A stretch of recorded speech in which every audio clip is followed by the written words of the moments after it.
Alrighty, everyone. Hello. Thank you for your patience today. Welcome to today's episode of the Designer's Den. And I'm super excited today to have Jennifer Kretchmer on with me. Hello. And, we're just going to talk a little bit about some of the stuff that she's worked on, projects she's involved with, and, just her general involvement with the gaming community and how she makes it a better place. So, without further ado, I'm going to let Jennifer go ahead and introduce herself, and then we'll just start out, and if we have any questions from the chat, we'll get to those when we get to them. Oh, yeah. Hey. Hi, everybody. I am Jen Kretchmer. I am a writer, producer, actor, performer, creator. I work in TV and I work in tabletop. I am currently on Silver and Steel for D&D Beyond. I also have done Heroes of the Veil and Beyond Heroes and Fire and Forge with them. I have been doing streaming stuff for, I don't know how many years now. It is so easy to lose track of it. It really is, but I've been playing tabletop games for about 20 years. I've been DMing for 16-ish of those.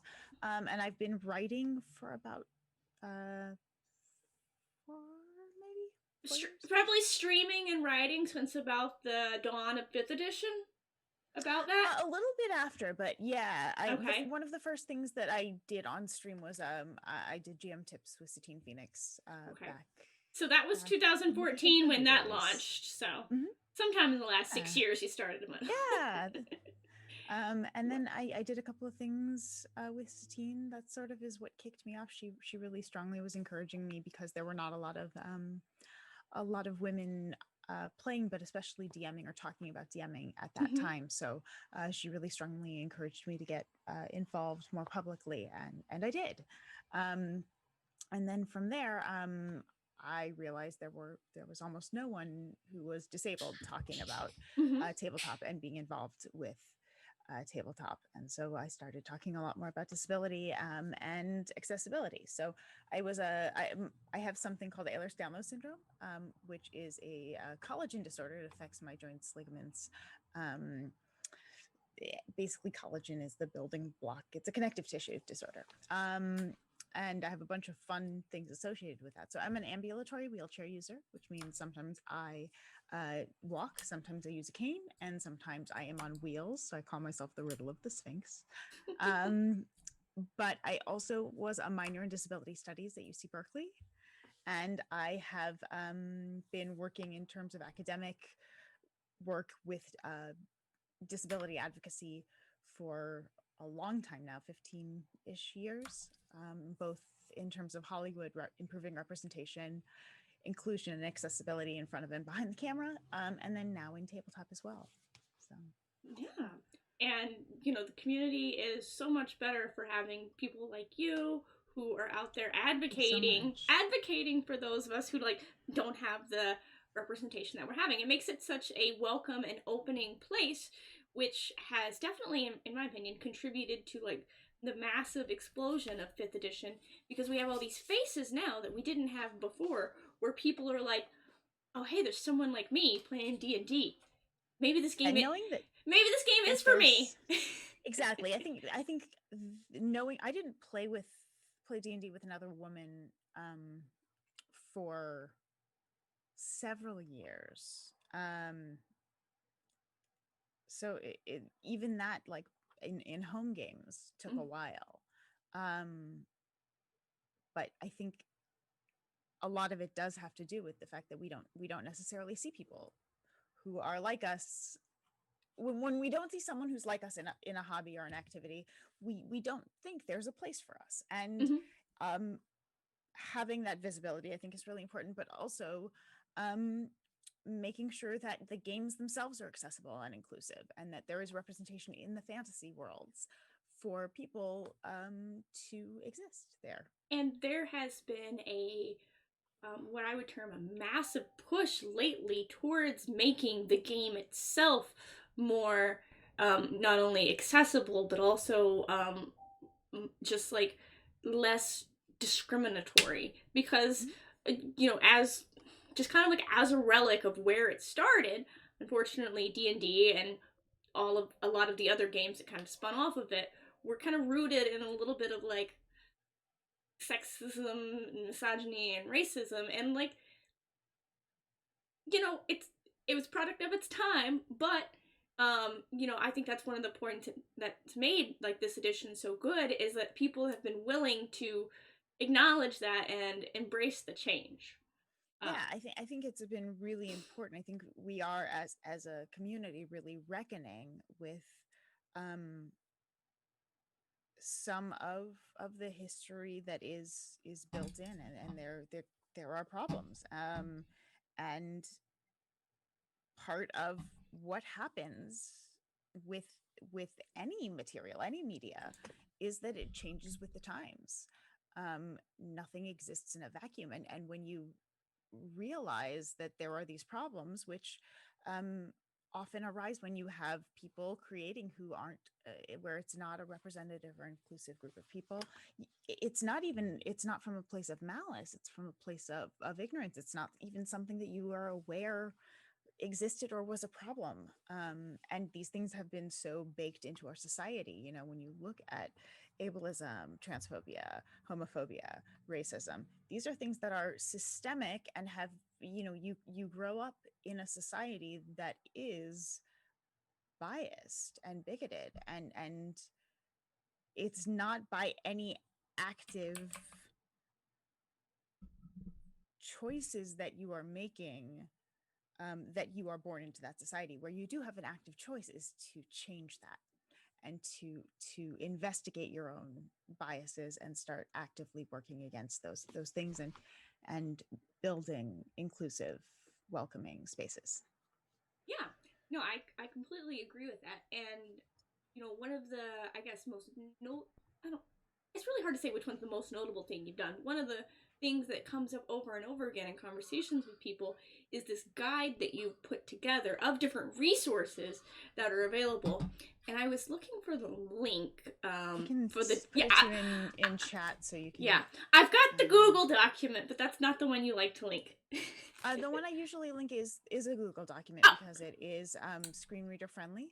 Well, in that So case, this is the one that should be going out. yep. In that case, then I do have that, and I'll Yeah. go ahead and post that to the. If my mouse will cooperate with me, post that to the chat for everyone. Yeah, it's also in my pinned tweet on Twitter. Yes. But yeah, it is the accessibility in tabletop, and accessibility in gaming resource guide. What it is it is, I don't even know how many links, probably over 100 links. It's a bunch. Yeah, what I have found, this was years to compile, of the best resources for creating inclusive, accessible, everything from products and events, finding ways how to publish your material in an accessible format, how to add captioning to streams, how to How to make sure that your DMs Guild documents are accessible, to resources about disability, language guides, how to with write about everything in it. there. The best way to. Yeah. Because there's some words that like we don't use. Yeah, there are words that are very much in our common vernacular that are rooted in ableism, and people don't think about it, because either they're not aware of the history of those words, or they aren't, it's just not something that flags. So, and content warning, I'm going to say some ableist terms, but things like dumb, things like crazy, lame, cripple, to cripple something, those are all terms. Turn a blind eye. These are all terms that are rooted very deeply in ableist ideology, and it equates disability with a negative, which the reality is, there are two main models of disability. I'm going to do quick disability theory 101. Two main models of disability theory. One is the medical model, which historically is the one that people have been exposed to, which is the idea that disability is a medical condition that needs to be fixed or cured. There's something wrong with you. You need to be repaired to be normal. Yeah. There is also the social model of disability, and this is what most people who study disability subscribe to, which is Disability is natural human variance. Bodies are different, brains are different. Mm-hmm. People come in all shapes and sizes, and formations of existence. The problem that we have is not that people need to be fixed or cured, it is that we have a society that can be accessible and chooses actively not to be. So when you look at the social model of disability, and this is why Stella Young's TED Talk, which is in the essential That's the links very in the first document, thing. is called I Am Not Your Inspiration, Thank You Very Much. And it talks about something called inspiration porn, which is the idea of non-disabled people using disabled people as inspiration to make them feel like their lives are, you know, like they can do better. Like the if they can do it, you can do it too. Like, Oh, how dare you those not get through your day and do stuff when this, you know, amputee is running a marathon. feel good stories that aren't really feel good Yeah. stories. This like No. these aren't It's not so inspirational good. stories. This is someone's life that they're living. Yeah. And so when you use language that equates disability with failure or ignorance or just a lack of of competence, Mm-hmm. it really does just constantly reinforce this idea that disability is something scary, it's something bad, it's something we need to be afraid of, it's something we shouldn't talk about. And it really deeply stigmatizes it. It causes people to be terrified and not know how to be around disabled people. The difference of how people treat me when I am walking around or when I am in my wheelchair is night and day. Like if I go to a restaurant, when it is not pandemic times, obviously, normal interactions most of the time. If I am in my chair, they will talk to the person I'm with. They'll say, well, what does she want? I'm like, You're right like, here. I'm perfectly capable of ordering. Oh, yeah. I I can read just fine and speak. Yeah. It's fascinating. And people just don't know, and they have questions that they're afraid to ask. Mm-hmm. I mean, And it's we're not shown authentic representation. We're not shown that disabled people are attractive and sexy and viable romantic partners. We're not shown that disabled people hold down jobs and are creative and make things and contribute to society. So it's just a really interesting stigma that I'm working hard to it's break down. and it's very similar to like the same issues that you face with like mental health problems, which is kind of a subsection of disability in It some is, yeah, cases. absolutely. Because Almost always, yeah, mental health in general that is is actually true. considered disability. Yeah.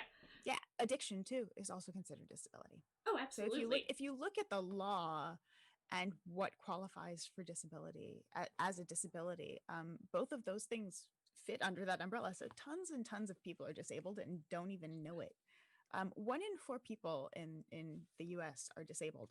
We are the largest minority in the country, and yet it's 2% of representation in media. No visibility and all of the stigma. Mm-hmm. Nobody Yeah. wants to think that it's okay to have a mental illness. Like people think depression is shameful. People think Mm-hmm. that you should just avoid anyone using mobility aids, and it's all just Mm-hmm. Like the most telling thing for me, infuriating. the most telling thing for me has always been that when a non-disabled person finds out that someone is starting to use a wheelchair, the response is like, "Oh my God, I'm so sorry."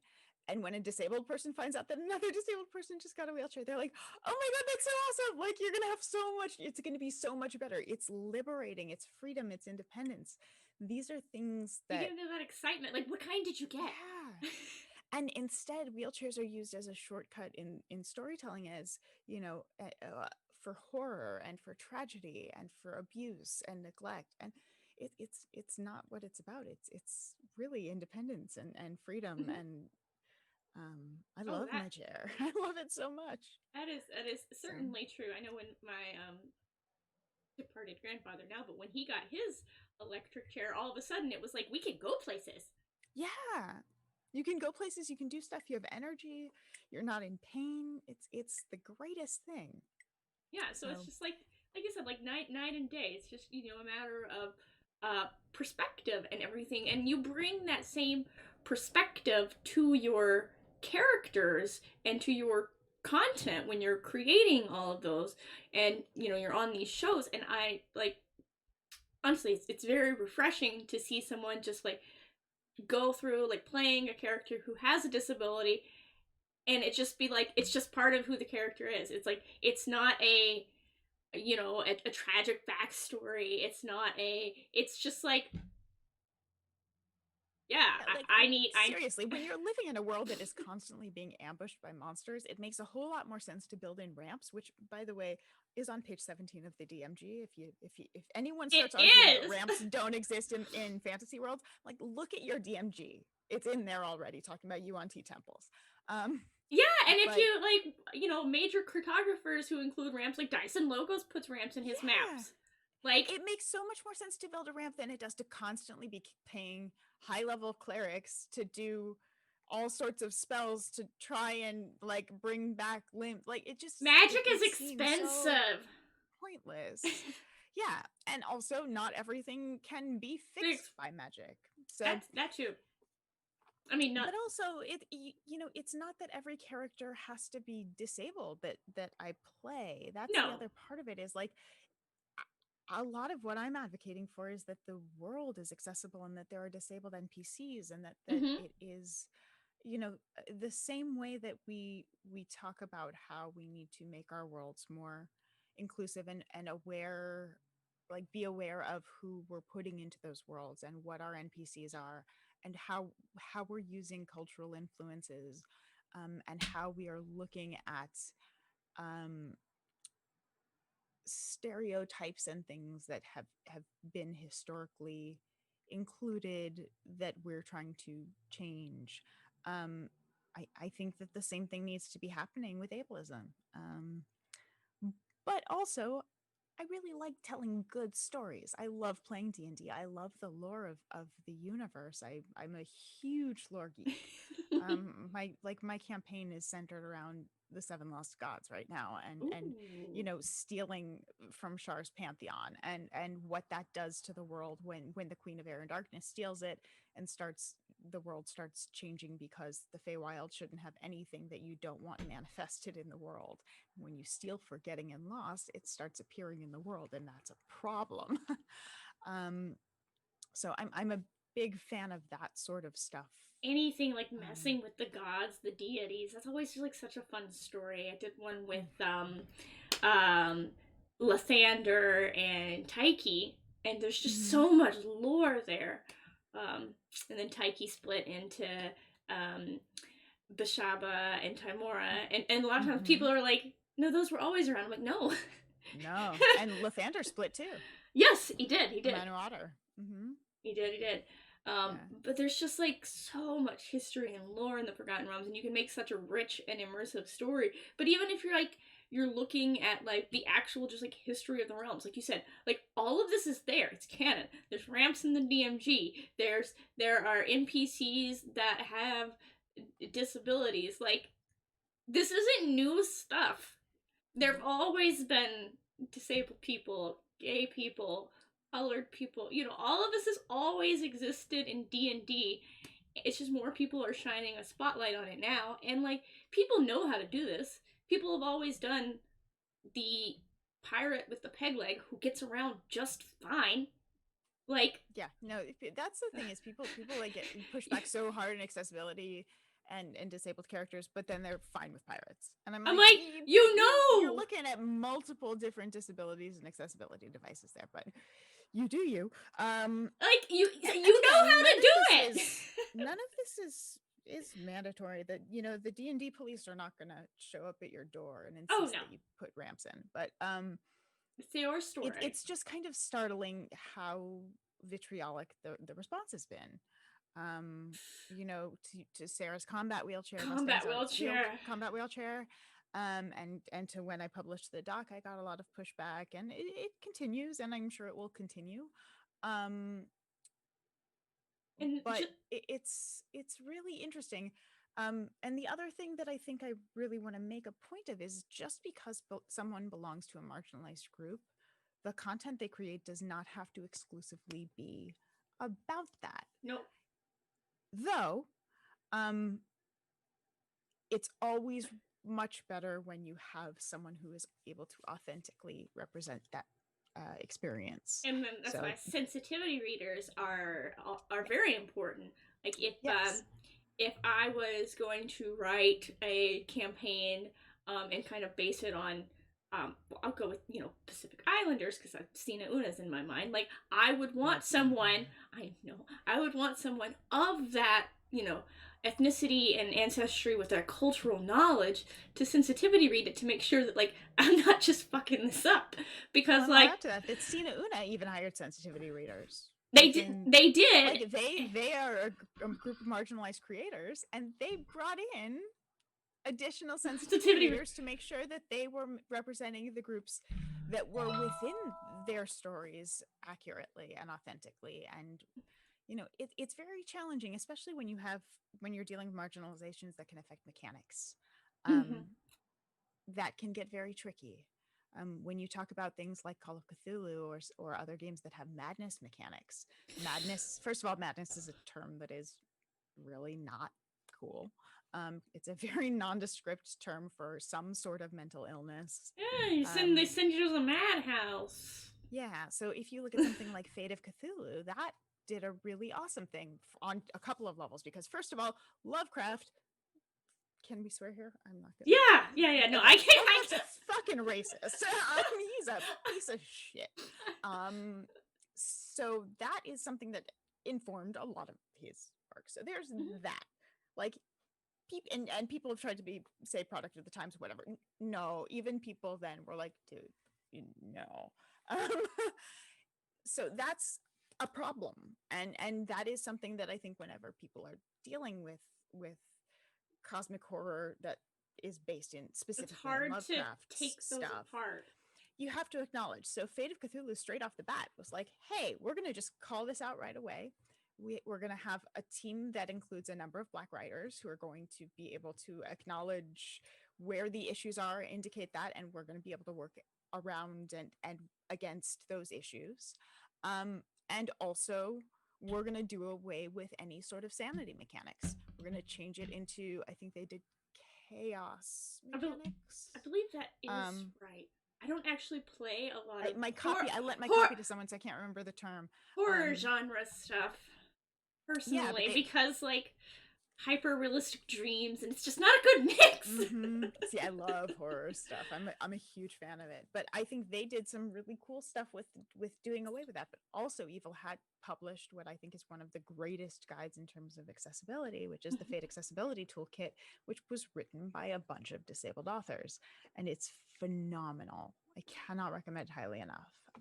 And I remember when they released that, there was so much just like you said, the vitriol, just like people were just like spewing like, we don't need this is dumb, you know, the SJWs are ruining this game. And I'm like, well, first off, anytime you open your mouth with that term, I already know what you're gonna be. Well, and second off, you've already been playing games by half the people that wrote in that book, so, and you weren't complaining then. So it's I understand the fear that people have of having something they love changed and taken away. And it is, these games embed on our hearts.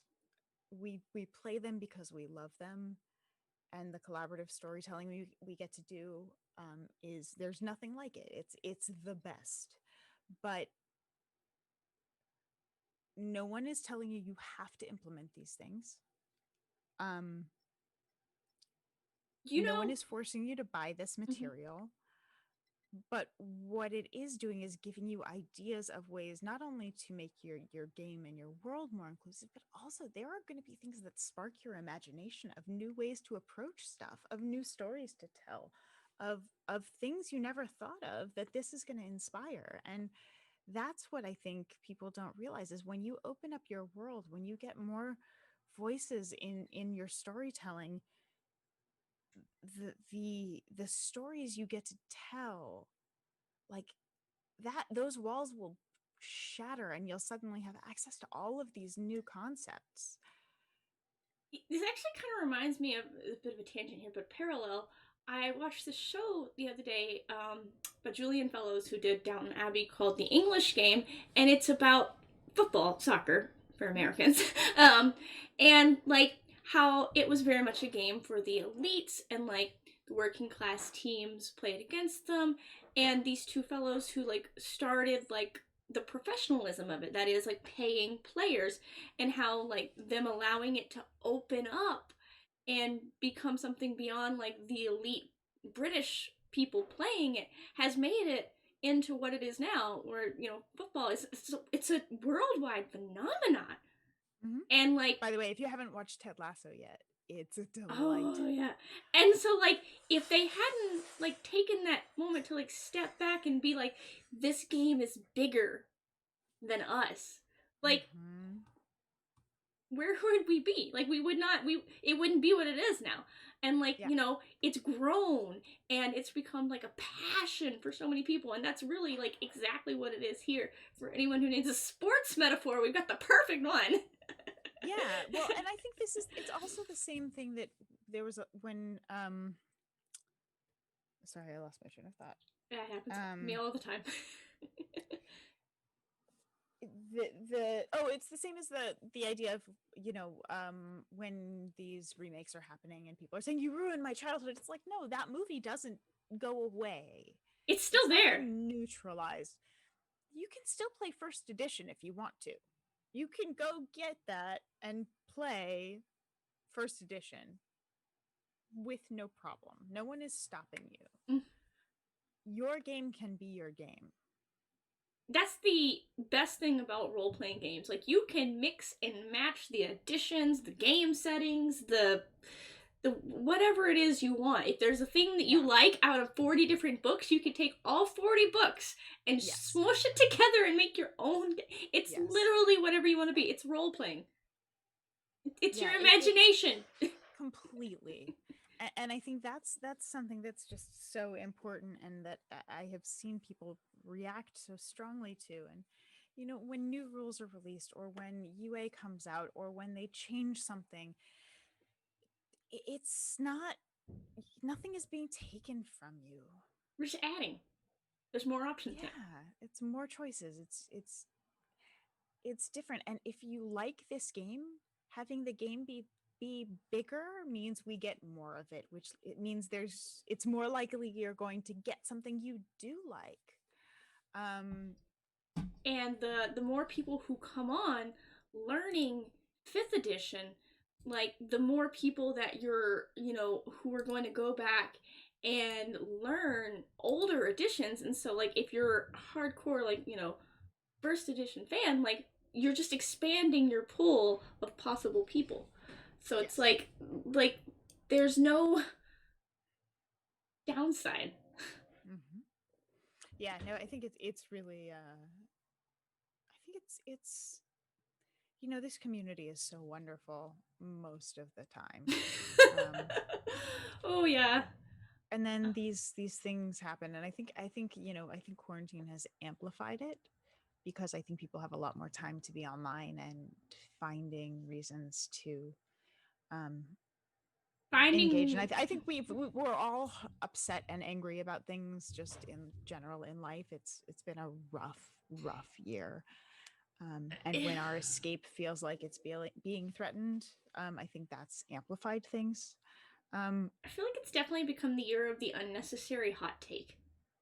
Yeah. Like, you could just keep it to yourself. Valid criticisms that should be voiced, and should be addressed. And when people feel that they are being actively harmed by certain things that are stereotypes, that are biases, harassment, abuse, those things are things that absolutely 100% need to be acknowledged and dealt with. And I think like last year, I guess, when we were still going to in-person conventions, we were definitely seeing like a lot of bad things in the gaming community addressed. And by bad things, I mostly mean bad people, Mm-hmm. who, like, we've decided suddenly, not really suddenly, but we've decided that, like, we're not going to tolerate this kind of behavior anymore. And so, we're taking it naturally a step further into, like, we're not going to tolerate this kind of behavior being codified into our games. Yes. Like, there are rules, there are options and stuff, and we're addressing that they are problematic. And, like, all of this is, it's good. It's great because, for people who have always been bothered by that, and it kind of turns them off and makes them feel like, oh, I don't, not me really. Like, now all of a Yeah. sudden they're like, okay, it's not just me. I'm not, you know, I wasn't imagining it. It was weird. And so, Yeah. Well, and also just most of these books have historically been written by white men, mostly straight white men. And that there's a perspective that you don't have if you haven't had that the experience of another community. And that's, again, this is not a it, failure of yeah, but by no means are we, like, criticizing, like, these people because it's been, like, their life experience, because they can't help that. Like, you can't yeah, I mean, you can't help this if you're a straight white man. It is what you this is a are. year I think that we have been reckoning with our Internalized prejudices.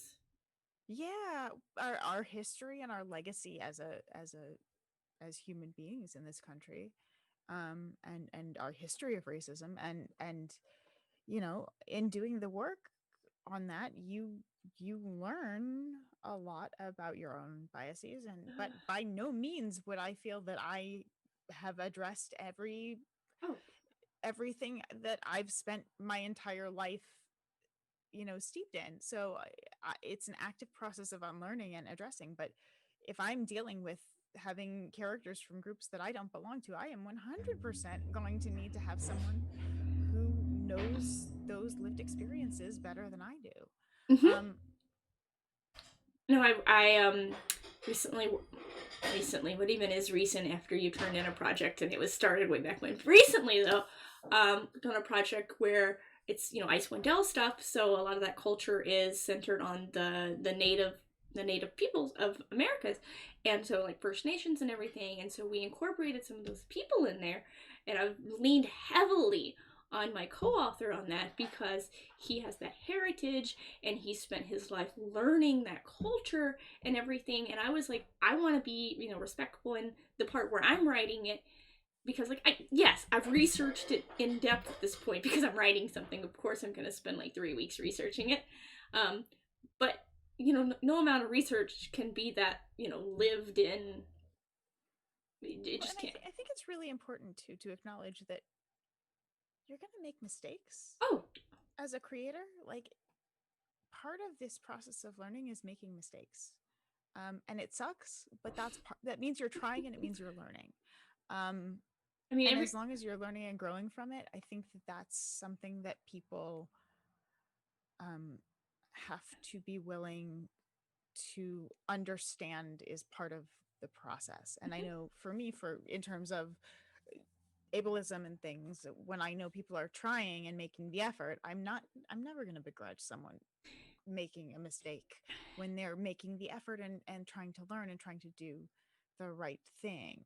mm-hmm. um Just like when yeah when it's a problem is when people are being not willfully ignorant, or, yeah, much like with, like, pronouns and sexuality, when you've told someone your pronoun and they know it and they intentionally misgender you, like. mm-hmm. Yeah, I just think in general we for somewhere in the last few years, respect for identity It's definitely has taken a nosedive in some segments of the population. yeah just it's become something that some people have started to see as almost a weakness or a moral failure. And I don't know where that happened.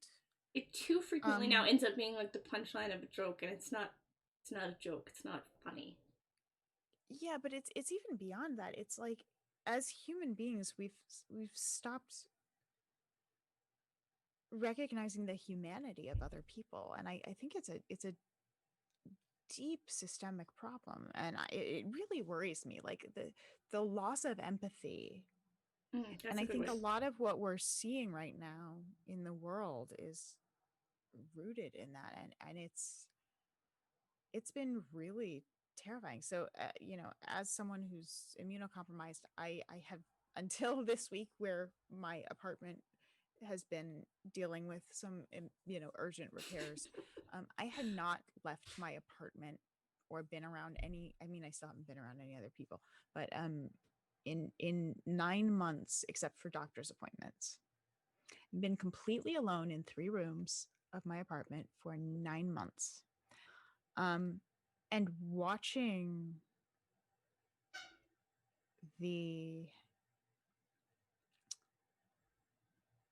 callousness Mm-hmm. that people are showing one another as human beings, the lack of respect, the lack of compassion, um it really horrifies me. I really am. It's really shaken me, because I genuinely believe that people are well intentioned. Mm-hmm. And this year has shaken that a little bit, because it really, the selfishness of even people who I really like thought I knew, and who I'm, yeah, it's just been 2020 has been a weird year. um It but that part's been really hard, and it's just this amplification of this lack of empathy, and I don't a lot of like I don't know. And I'm the sorry if evolution. I'm No, down on it today. I apologize to everybody. This has been a very 2020 week this week. and I think a lot of it is just like 2020 has really just been like amplified that like slow evolution of our society to a digital society, to where you're not having that face-to-face interaction, and when you don't have that face-to-face interaction, it's a lot harder to think of the person on the other end as a human deserving of like respect, compassion, and consideration. And Yeah. so like 2020's just amplified that, because like if all you are is on the other end of the computer screen, like you can just think, oh, whatever. Versus Yeah. like if you're standing in front of someone and you're, having to explain something to them, you're going to be a little bit more tactful. Most But people. it's been the in person too. Is Yeah. there's just Well, no it, it's hard to explain like how we've gotten here, but yeah, I don't disagree. It has been. it's really sad, and I don't know how we start healing that, because I don't think we can start to recover from a lot of what's going on until we do. Mhm. um and this is going to be a long process of recovery, and like, I think that tabletop is an extraordinary medium for that sort of Mhm. reconciliation. um Excellent therapeutic tool, certainly. yeah. um but and I think it's a really good tool for building empathy, and I think that's it's a wonderful opportunity to get inside someone else's skin and run around for a little while. um but Well, along with it's that I general don't just know. like escapism from like you don't have to be living your life for a bit, like you said, jump into Yeah. someone else's Oh skin my gosh. and live a different life. You And can if you be want the. to talk about the things that have been like saving graces for someone who has not been allowed to be around humans, this has been, every week my games are just the thing that keeps me going. It's my, Oh, you yeah, know, my breather from all of it. And my Silver and Steel group, that's my family. I mean, definitely they kind of like that grounding anchor point that just really help. I know for me really helps with just like my overall like mental health, and that like no matter yeah. how bad it's been, no matter what's going on, like I can get a group, we can play a game, and we're all gonna have fun. Yeah, well, and also sometimes you just need to feel like you can slay the Say dragon. save the You can world. fix the, I yeah, you can can, fix the problem. Yeah, or you can go to the dragon and convince it to sit down and have a cup of tea with you, and end up walking out of that cave as friends rather than at each other's throats. Like, I think there's the creative problem solving tools of it. I think there's a really I posted about this a few weeks ago, but I think there's a reason that nerds are, first of all, that tabletop nerds specifically are in so many prominent positions of um, creative spaces and things like that. I think obviously the storytelling aspect, but also the people management aspect. Oh, Um, you know, John Rogers talks about how the best training you can have as a showrunner is to play tabletop games. But also, I think that what's really extraordinary about nerds, and the reason that I started posting about it was because of Stacey Abrams, who is an enormous nerd. People don't know Stacey Abrams is a huge freaking geek, and I love yes. her for it. If you haven't heard her episode of David Tennant Does a Podcast With, first of all, if you haven't been listening to David Tennant Does a Podcast With, you are in for joy. It is the greatest. She is a huge, huge, huge, But huge she is a Doctor huge Who nerd. The way fan. she pumped herself up to do this, the DNC response to the State of the Union, was to watch Star Trek episodes and Doctor Who episodes. But what is special about nerds is we believe that the impossible is achievable. Um, we believe that there is power in diversity, that you need a full party to succeed on your adventure.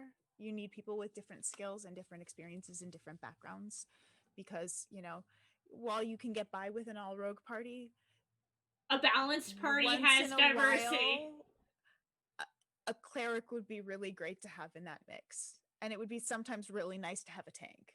And, you know, like all of that, we have an understanding of that. But I always come back to like Phantom Tollbooth and, you know, spoiler alert for the Phantom Tollbooth. If you haven't read it, you should. And I'm going to spoil something big, but I don't care because it's a kid's book and it's been out for 60 years.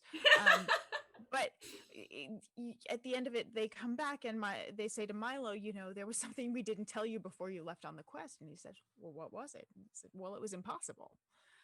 And that has stuck with me. Oops, sorry, like so deeply on such a fundamental level. But I think that's true of fantasy in general. It's characters going up against impossible odds and doing things that shouldn't be done. We also believe that magic can, you know, that non-traditional solutions are ways to solve things. I'm not saying necessarily magic in the real world is the way to solve things, but the idea that just going in and hitting something isn't the only way. Um, there, that there there, are an there are at least three yeah, pillars. yeah. So I think that there is so much value in what we do as tabletop gamers, as designers, as writers, as creators, as storytellers, as streamers, as, you know, whatever your flavor of geekery is. I think that there's so much strength in that, and I think that that gives me hope. um I think it affords us a way to have dialogues. It affords us to talk about things in metaphor. You look at how, you know, what Star Trek did for society. You look at how different sci-fi stories have pushed the envelope. There's another David Tennant does a podcast with Whoopi Goldberg, Ooh. and they talk about why she took Guinan, and why she agreed to do this like random weird franchise, because Star Trek was not Star popular Trek at the was time. not a thing then.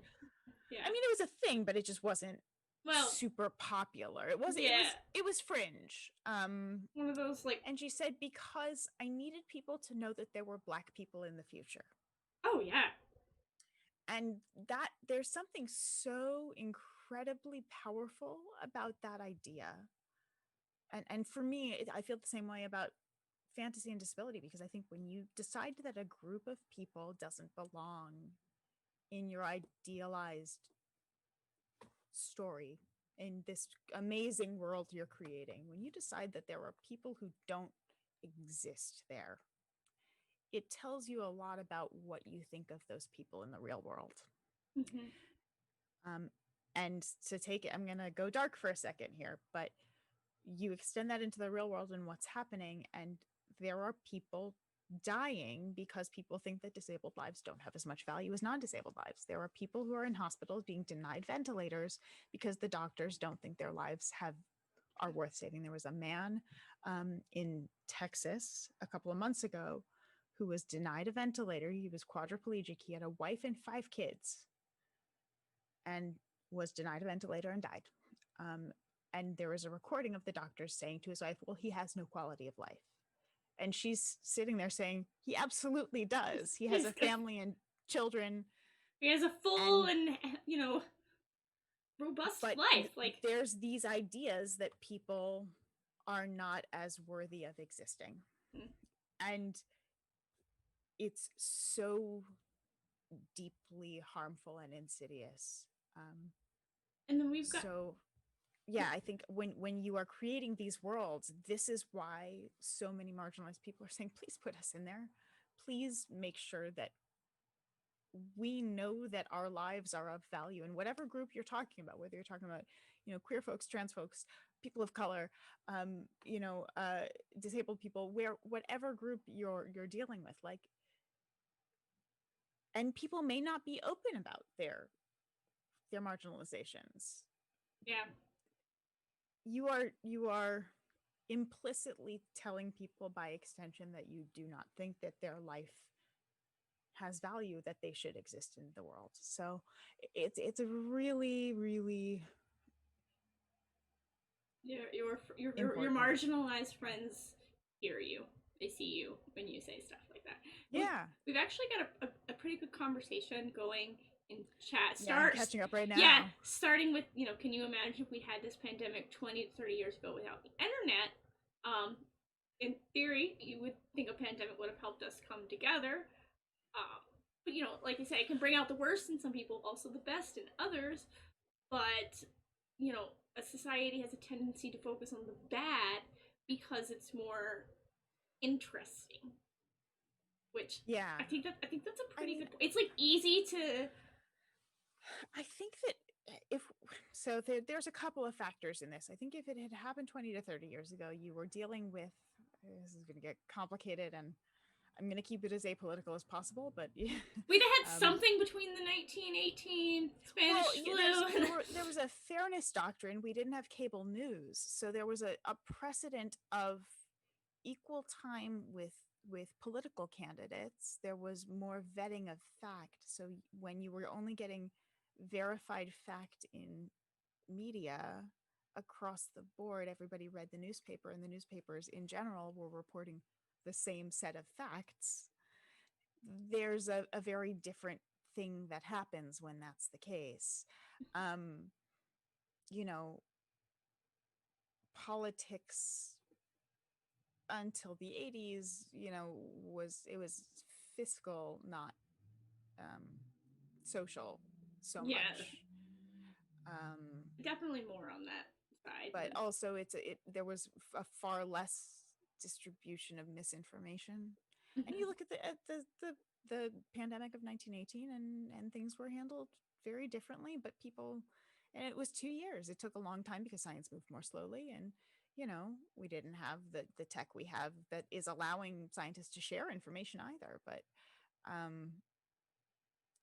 it would have been different. I don't know if it would have been better or worse. It would have been different. It's hard to really guess if something would have been better or worse because it was an entirely different society. We would have reacted differently to it. I know, like, definitely, like, the world I lived in as a child, I mean, we wouldn't be acting like we're acting now, but how would we have acted? We also didn't.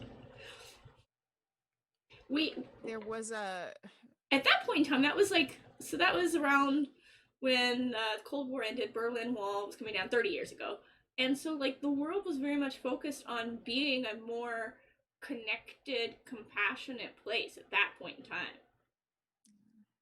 So, like, that probably would have had an effect. But I mean, it's tough to say. It's tough to judge, but it would have been, I think the internet has brought out the best and the worst, and I think it definitely added to it added to the rapid spread of misinformation. It added to the cult of personality that allowed a celebration of misinformation and a culture that is priding itself on being oppositional on just identity and affiliation rather than actual belief system Mm-hmm. um, and policy to flourish. So yeah, I think a lot would have been different, but we also would not necessarily have had the science. We wouldn't have been able to disseminate information as quickly. We probably would not have gotten to a vaccine as quickly. But also, I wonder if we would have controlled it much earlier. Yeah, I mean, It's tough.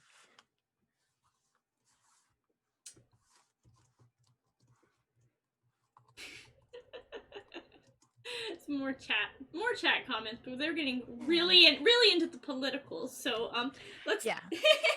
let's, I'm trying to be diplomatic here, but it's pretty clear how I feel about things here. Yeah. I don't think it's any secret that the two of us tend to be more on the liberal. Let's care about everyone. I'm someone whose life is dependent currently on the ACA. I have some very strong feelings about the people that are constantly trying to tear it down over and over and over and threaten 22 million lives. I like cranky. To be, I also like to be alive. Yeah, the being alive is really nice. The not oppressing people, letting people marry the people they love, not criminalizing people for who they are, or the color of their skin, or where born. That stuff. Yeah, things. I'm like I said, very 2020 week. I'm gonna bite my tongue right now. Yeah. Well, we have been on one lovely tangent though, but as we get closer to the end of this, I know, as we get closer to the end of this, you actually have a couple of projects that you're working on now. One that we haven't really talked about is the world builder stuff that you've been working on this week. Yes, I am doing a whole bunch of stuff with world builders. Let me check if something was announced or not. I know it's really hard. You're like, did they announce? Can I? That's the hard thing about like working on so many projects. Sometimes is like you have to keep a schedule of what you're working on, what they've announced, and what's released.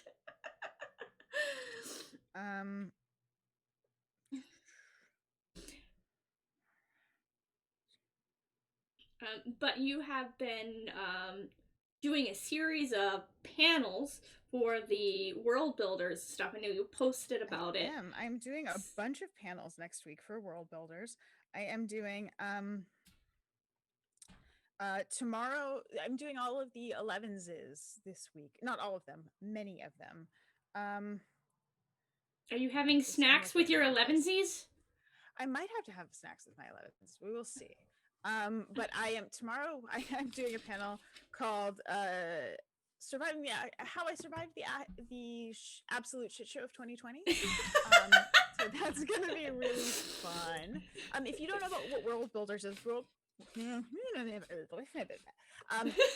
Builders is an amazing organization that works with Heifer International, which is another phenomenal organization. World Builders was created by Patrick Rothfuss, who is an author. He wrote the Kingkiller Chronicles and a whole bunch of other brilliant stuff. So Name of the Wind and all sorts of other fantastic fantasy literature. Got together with a bunch of other fantasy and sci-fi authors, and they started putting out cool stuff for charity. So there are auctions, there are giveaways. If you participate, you can win all sorts of amazing stuff. First editions of a bunch of incredible books, autographed stuff, cool stuff there are two tables from Wormwood being given away this year. they're constantly announcing new stuff. They met their $500,000 goal. They're up now to $597,000 this year with matching. Let's see. I posted a link to their general website. They also have an online shop where they sell all sorts of goodies, and they do sometimes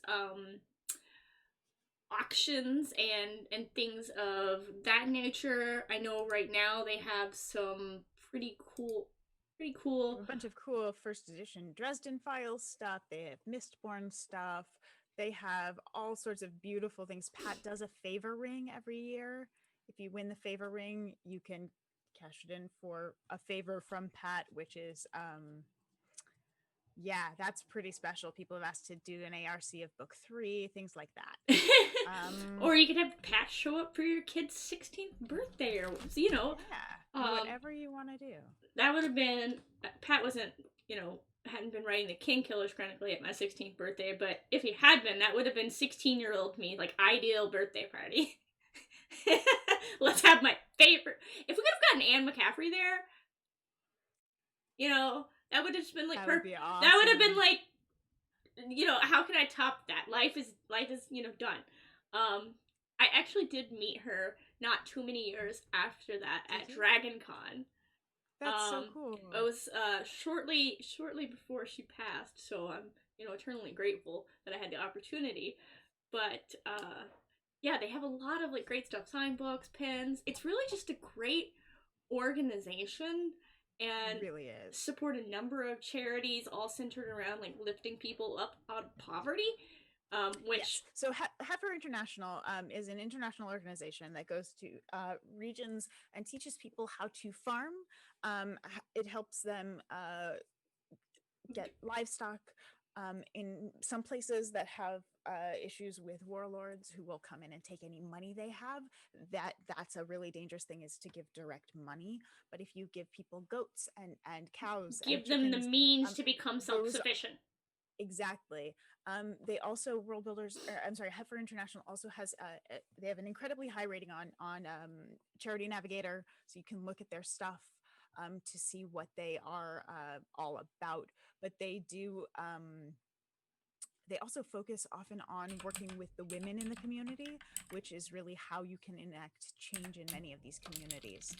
It's pretty extraordinary stuff. So I really like it because you can just donate a goat. You should just give the gift of a goat. It's true. And first off, goats are joyful, wonderful creatures, and second off, like, there's so much. There's meat, there's milk, there's, give a goat. Yeah, it's amazing, and they, if you watch the World Builders Twitch channel, within the streams they'll show these little mini videos talking about Heifer and the work they do. But it's an incredible event. It's a big party every year to do this. I've been participating as donating and being there for it for the last few years. So I'm so excited to actually get to be part of the panels and things this year. But starting tomorrow, tomorrow it's 9 a.m. Pacific, 11 a.m. Central, noon Eastern. I am on a panel called How I Dealt with the Total Shit Show That Was 2020. I am going to be moderating that panel as well. Tuesday, I am doing Creativity, Capitalism, and Connecting, which we're going to be talking about being kind of a professional in an industry that you love as a hobby, or kind of how do you balance monetizing your passion? Yeah, exactly. Which is a challenging thing, and it's something I've really only been digging into in earnest in the last year. So I think that's going to be a fascinating one. Then Thursday, I'm playing Among Us with a bunch of authors, including Pat. Amazing people. I'm very excited about that one. Well, I can't wait to see the chat when they call the emergency meetings. It was blue. It's gonna be chaos. It's gonna be really fun. It was Pat. He's shifting. It's totally Pat. It's 100% gonna be Pat all the time. Yeah, and then there's going to be one more that hasn't been announced yet. So there's going to be one more panel happening. And then there's something else that's going to happen that I don't think they've announced either. But there's so stuff. I'm trying to find out if it's been announced yet or not. Let's see. Well, everyone could just follow their social medias, and as soon as it is announced, follow their social media, follow the Twitch channel, follow Pat's stuff, support their stuff. Even very, very small amounts of money really will make a big difference here. This might be it. No. You're like me leafing through my journal, and I'm like, I have some stuff. It's just Well, they're so busy over there that no one kind of knows when things have been announced. Yeah, I know how that goes. But there's a bunch. Like working with the Adventurers League. Is it coming out? When is it coming out? Have we announced it yet? Is it posted? Does anybody know?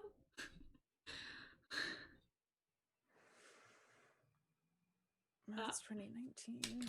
I don't know. I don't know if it's been announced, but there's some cool stuff that's coming. I swear. Yeah. It's really exciting. And then it's one of the things that I'm actually the most excited about this year. And then I'm sure that we'll be able to catch you on some. Yes, I will be on Silver and Steel. I stream on Mondays and Wednesdays on my own channel, which is Dream with Jen on Twitch. On Tuesdays, I am on D&D Beyond from 6 to 8 Pacific on Silver and Steel.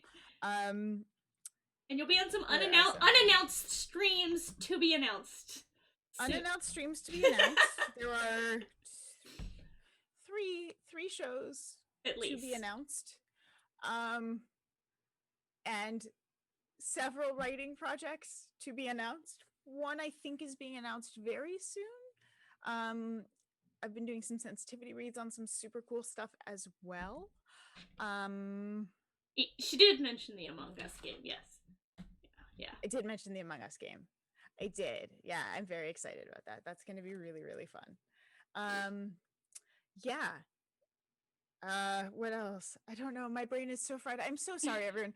I have been out of the house because of these repairs. And like I said, it was the first time I'd left the house in ages. And every day they told me it was done. And then it turned out it wasn't. They had to do another day.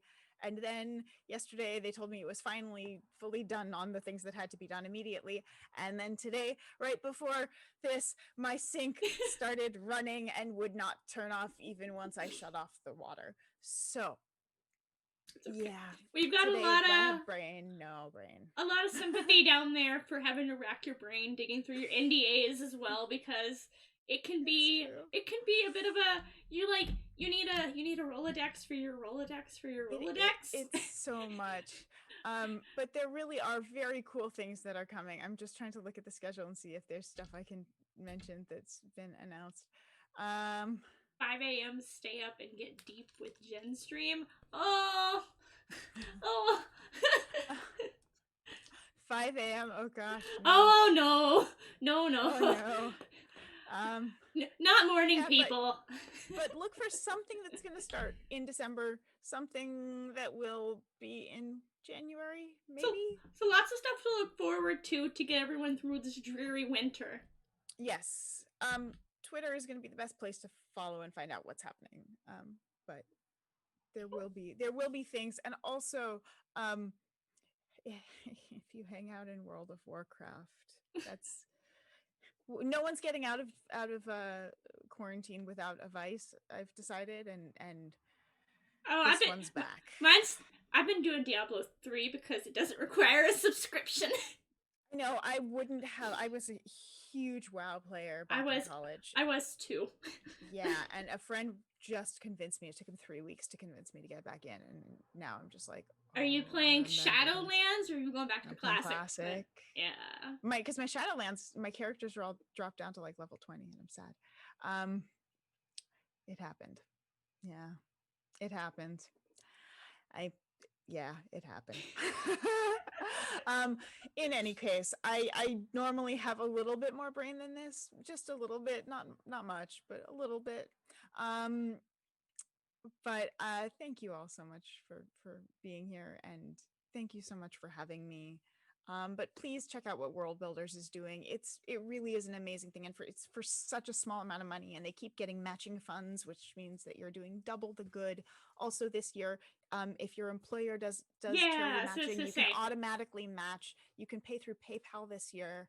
They've done all sorts of cool stuff, and also the stuff in the shop is so cool. Yeah, and It's then just nerd heaven.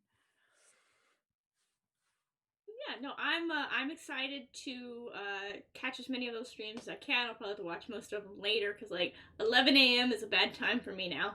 It was great when I wasn't working, or when I was only creating. I guess I should say because I never really stopped working. um, but yeah, no, thank you so much for being here. Super excited to catch all of your stuff and for all. Hopefully, also I forgot to mention I'm adapting Skin and Earth, which is a graphic novel by Lights, for television right now. That was announced last year, so that is still ongoing and something we're working on. And I'm really excited about and can't wait to show. But I know we didn't talk about puzzles at all. I'm a puzzle designer too. We didn't talk about that. Oh goodness. You know, it's fine. It's fine. We could do this again in a couple We'll do months. this again. We'll do this again when I can breathe. Yeah. Yeah, but you know, like I said, thank you so much. This was an excellent conversation. You know, it's technically we start out about design and then we tangent, so this was perfectly on brand. But I will be back. Next week is actually going to be pre-recorded. Sorry about that. It'll be Jessica Markram, and we'll be talking about all of her stuff. But Dave scheduled me for the December virtual D&D weekends. On Sunday, I'm running a session of my Dreams of the Red Wizards adventure, which is 6 hours long, so it was really hard to fit that, and a 4 p.m. filming recording. So I'm going to pre-record, but I'm running my adventure Friday, Saturday, and Sunday. And there's still seats for each of them left, so that's on the yawningportal.dnd.wizards.com if you want to play in December's virtual event. And then we've got some stuff coming up there's a virtual event every month now, and then we've got some stuff for Jasper's Game Day coming up in January. So yeah, so much stuff going on. But I'll be back next week, pre-recorded interview with Jessica Markram, and then the week after that, I think I have VJ Harris. I've covered up my board so I can't see, and calendars are hard. Oh, I have that. I love that scarf. It's my favorite, but sometimes I put sensitive information on the board. So it's just like Ashley Warren got me